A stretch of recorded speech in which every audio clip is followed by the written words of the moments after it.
اللہ الرحمن الرحیم صلی اللہ علیہ وآلہ وسلم۔ السلام علیکم۔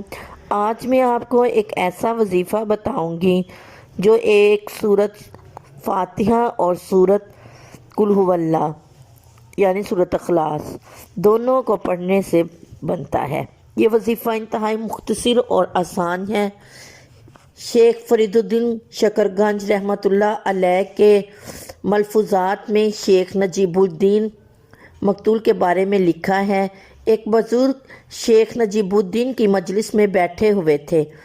کسی نے مجلس میں کھڑے ہو کر حضرت کی خدمت میں عرض کیا کہ ایک مرتبہ سورت فاتحہ اور ایک مرتبہ سورت اخلاص، سورت فاتحہ یعنی الحمدللہ اور سورت اخلاص یعنی قل هو اللہ اس نیت سے پڑھیں تو وہ نیت پوری ہوگی، اور کہا کہ میں اس نیت سے سورت اخلاص اور سورت فاتحہ کو پڑھتا ہوں کہ میں قاضی مقرر ہو جاؤں۔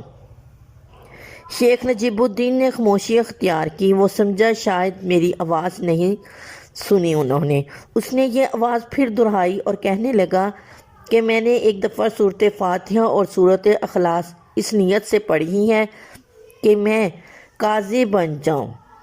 شیخ نے فرمایا قاضی نہ بنو، کچھ اور بن جاؤ۔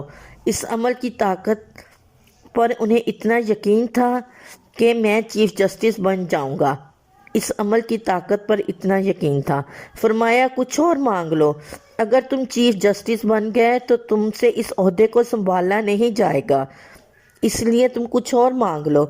یہ عمل اتنا مختصر اور آسان ہے، چھوٹا سا ہے، ہر کسی کو سورت فاتحہ اور سورت اخلاص آتی ہے۔ کسی بھی منت، کسی بھی مراد، کسی بھی مقصد کے لیے اس کو کیا جائے، اللہ تعالیٰ اس کا وہ مقصد، اس کی وہ مراد، اس کی وہ خواہش ضرور پوری کرتا ہے۔